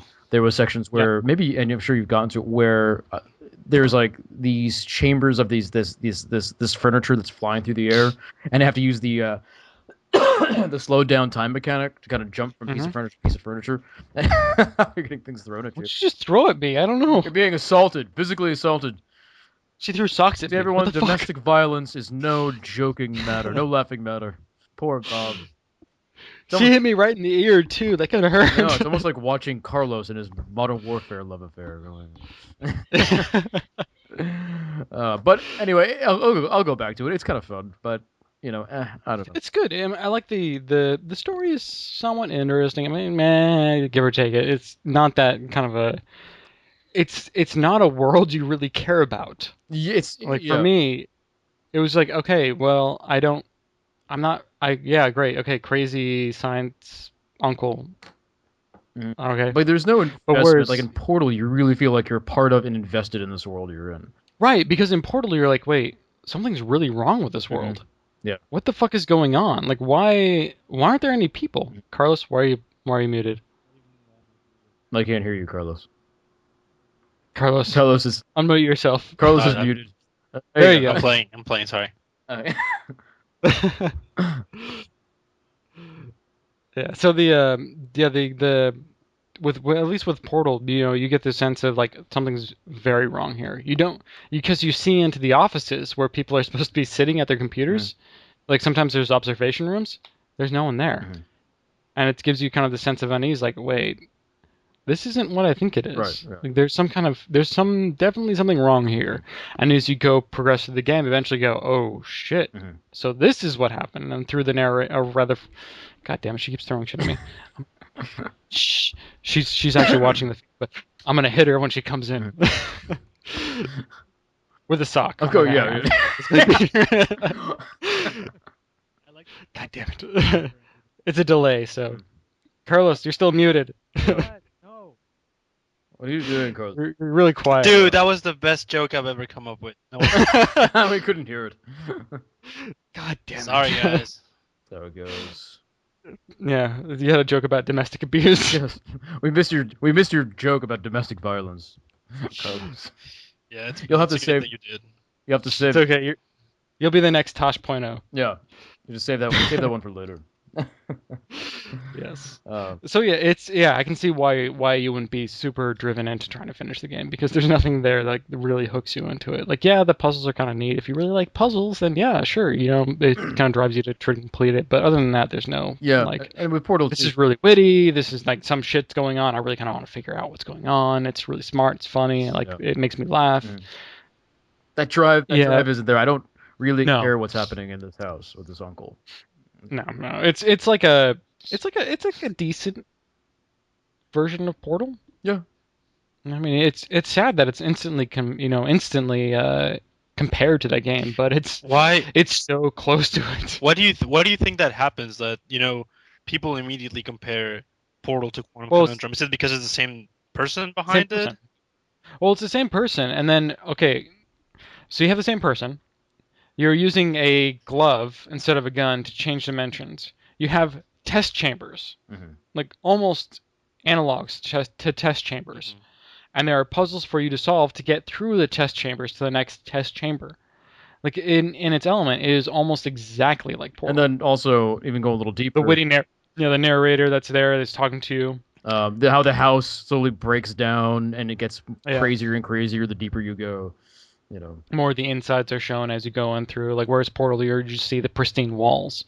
But as you go further on, you start to see the dilapidated parts of the infrastructure. And you start going, the brilliance in the original Portal really happens when you start going behind the scenes, when it almost seems like you escape. You know what I mean? And that's where that turn really takes place in that game, what makes it so amazing. And I think if that turn didn't take place, that's the turn that really hooks you in as well. And I think if that turn wasn't there, it would feel much like kind of had the same feeling as Quantum Conundrum does. You have that kind of environment going forwards to that turn, but if I had stopped playing the game before that turn, I would have no interest in it. Yeah. But and there's none of that hook, or there's none of that turn in Quantum Conundrum, which is unfortunate. Yeah. It's still a good game though. Yeah, no, it's for fun. $15. I'll continue playing. Definitely worth it. $15. $15. I don't know, man. That ain't too fitty. So I did look. Terraria is still on sale until the 22nd or 23rd for $5. Okay.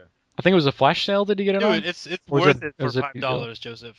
No, I bought it. I think I bought it for $5. It's fun. $5. You're gonna if you like the that style of a game where you can 2D construct, build, a lot of crafting recipes. Holy fuck, there's a lot of crafting recipes. Yeah. But like, And that solid game, $5, I definitely mean, worth it. I'll pick It's it not up. even like Minecraft. I mean, I really want to play Terraria again, not because I want to build shit, but I just want to see what kind of adventures I get into, you know? Yeah, and there's things like where you can summon a giant eyeball boss. Yeah, there's bosses you can fight. There's NPCs. Like NPCs will move into buildings you construct, provided you meet like what they want, and they'll sell you stuff or conjure up magical items for you.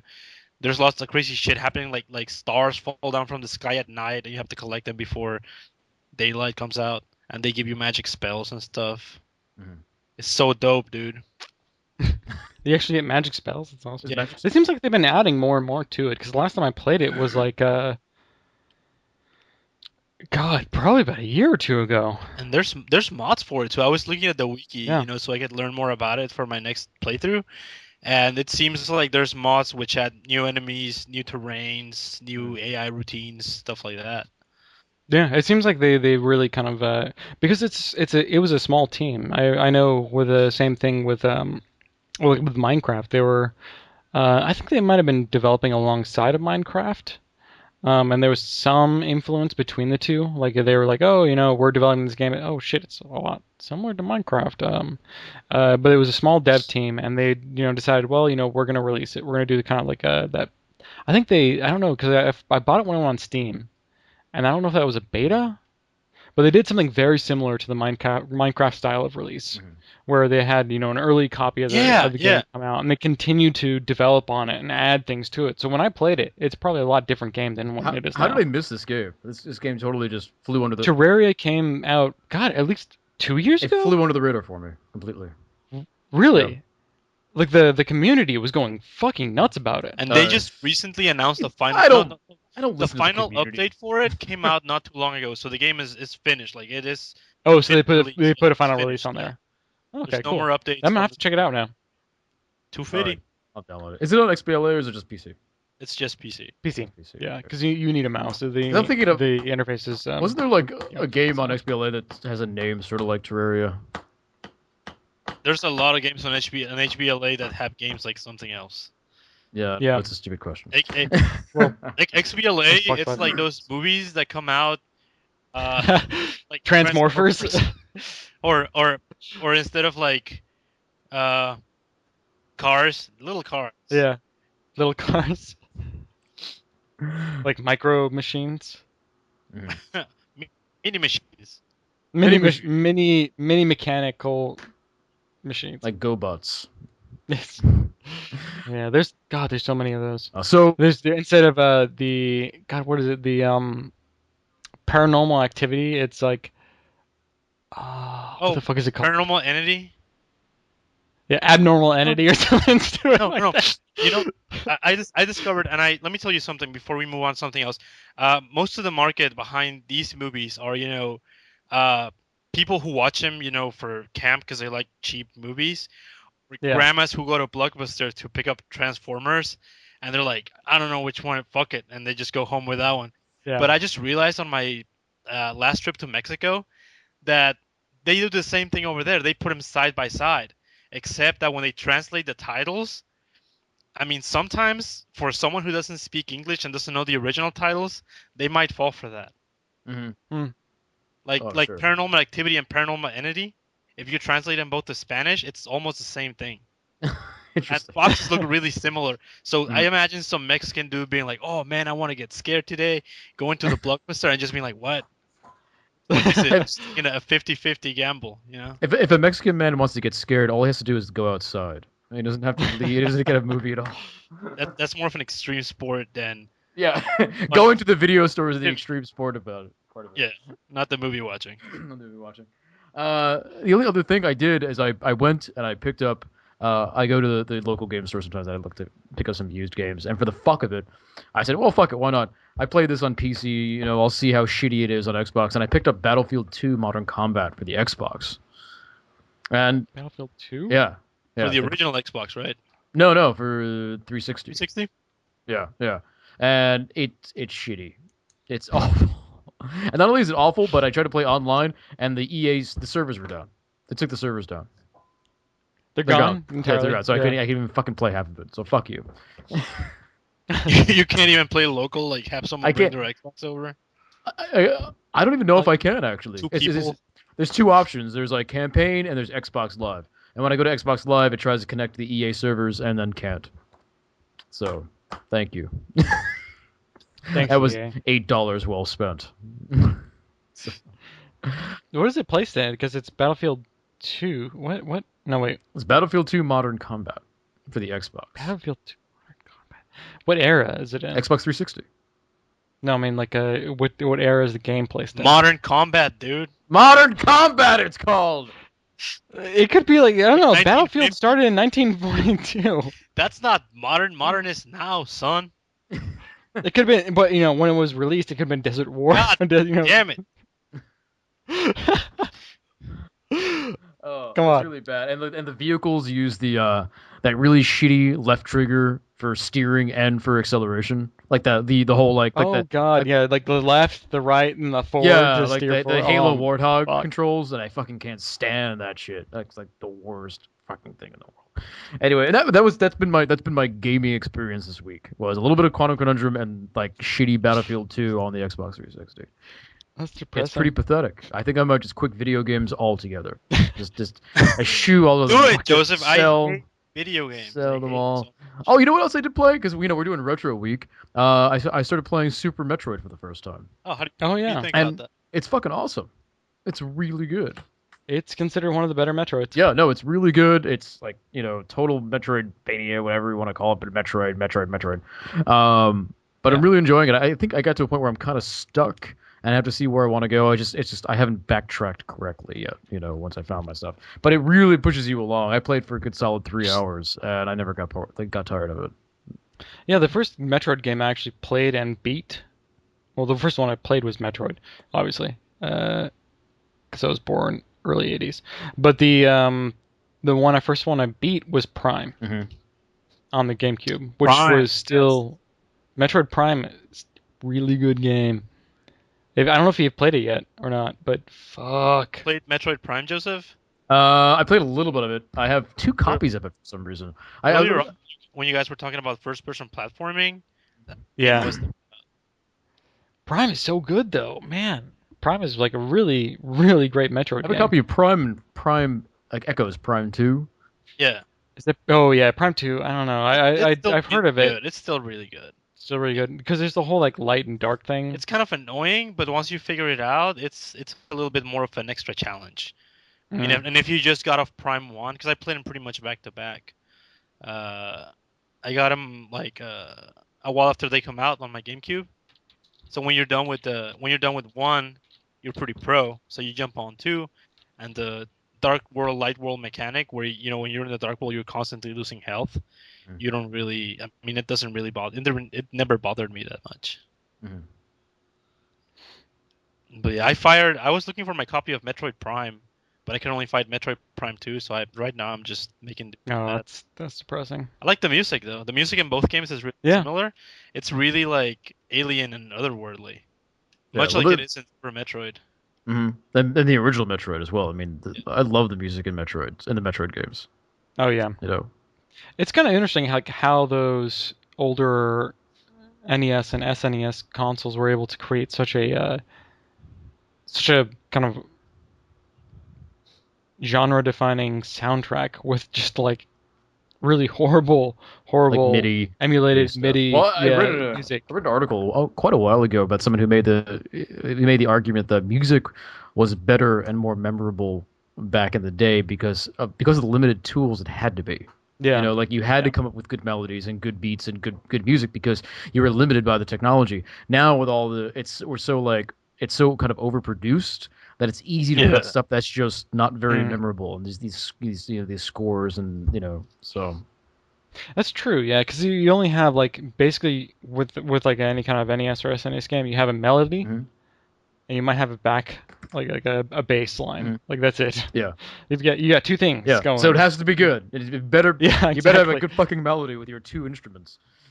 Yeah. So that You've got about 2 beeps, 3 different pitches. Maybe if Go developers for it. like if they were going to build a game soundtrack nowadays, they should start by writing it on like a MIDI thing, and then beef it up with like orchestration after that. But like start with those basic tools and come up with something cool, and then. It's like telling developers to go and just write all their games in assembly. Like, seriously, Punch cards. We'll make and it shit. that.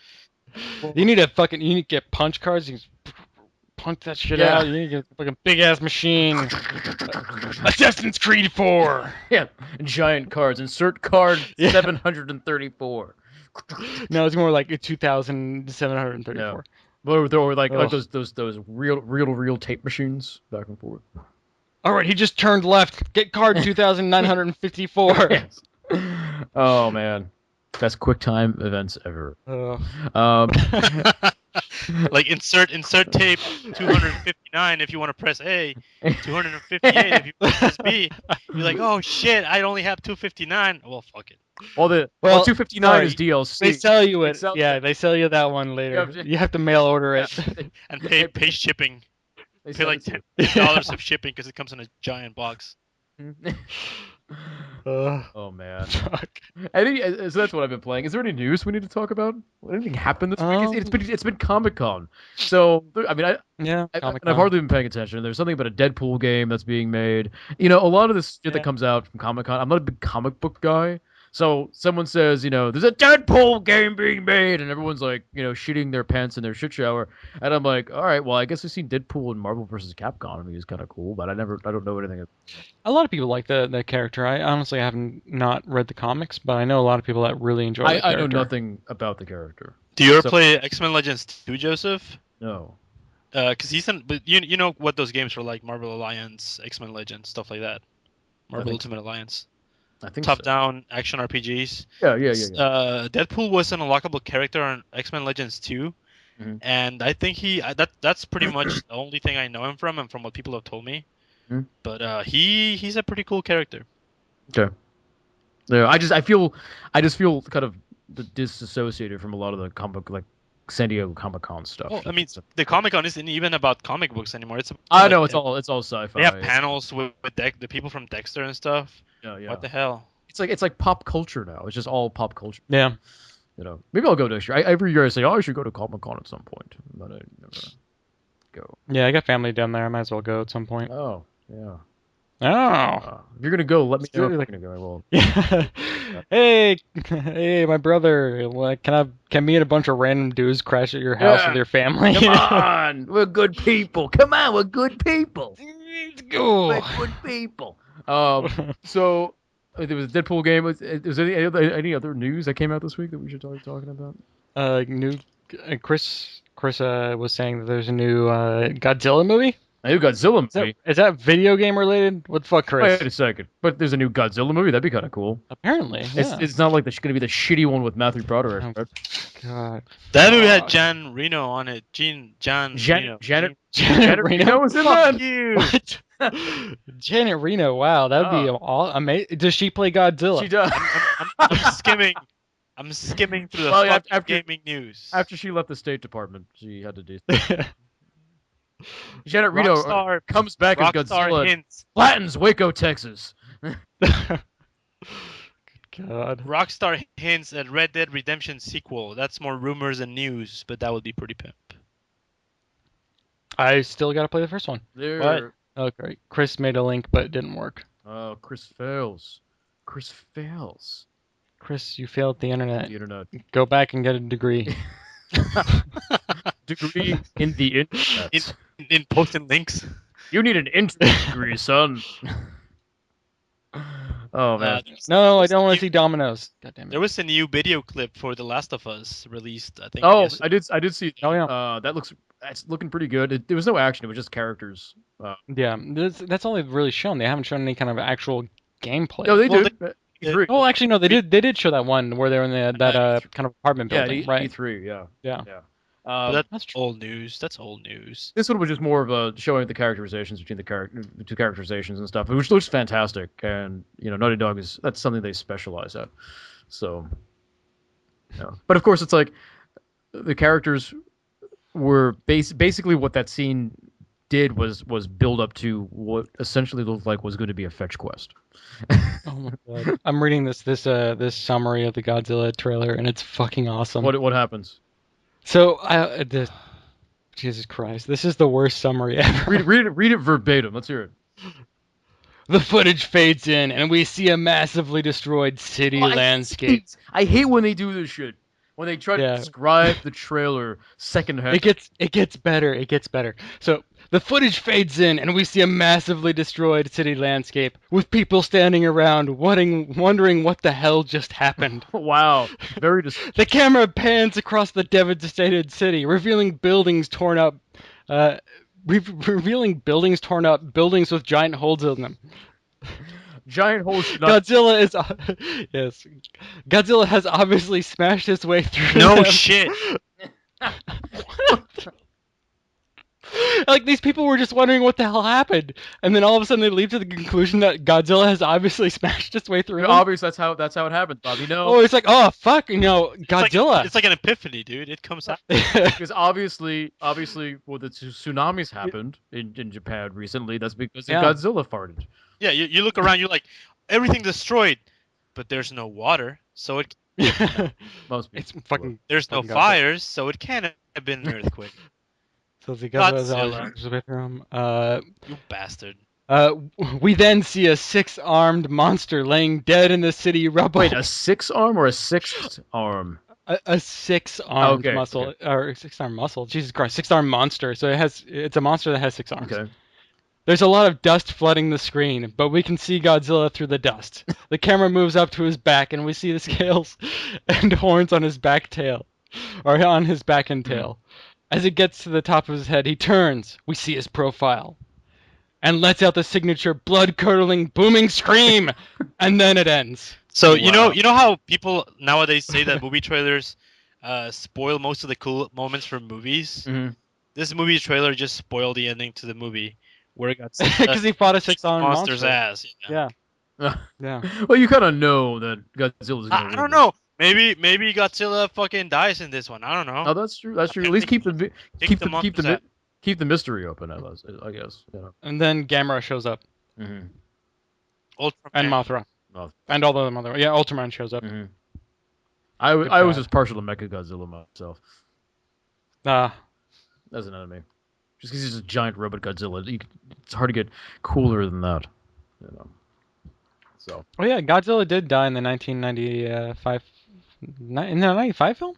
Yeah. He died in the original film too. The original film, yeah. But in the original film, he wasn't like a hero because that's what he was in the subsequent movies, right? He fought off space monsters. Well, he's never really. Godzilla was never really supposed to be a hero. What happens is like the towns start getting attacked by a giant monster, right? Who's evil. Yeah. And they have no way to fight the monster. The only way they can fight the monster is if they raise Godzilla. And they know the city's going to be destroyed by Godzilla and this other monster, but it's just the pill they have to swallow. They know once Godzilla is done with the monster, he's going to go back to his home. He'll just go away, right. Yeah. So they just figure, well, we'll just sacrifice our towns and thousands of lives just so Godzilla can fight this monster and then go away again. So... It's just a war of attrition. It's a war of attrition. That's true. Well, anyway, is that it? Is that all the news? I think we hit Godzilla. I think if we're pulling Godzilla out of this fucking barrel, I think we're done here. Anyway, thanks Bob. Thanks Carlos for coming out. Thanks everyone for watching. This has been Cocktail Time episode 10, I think.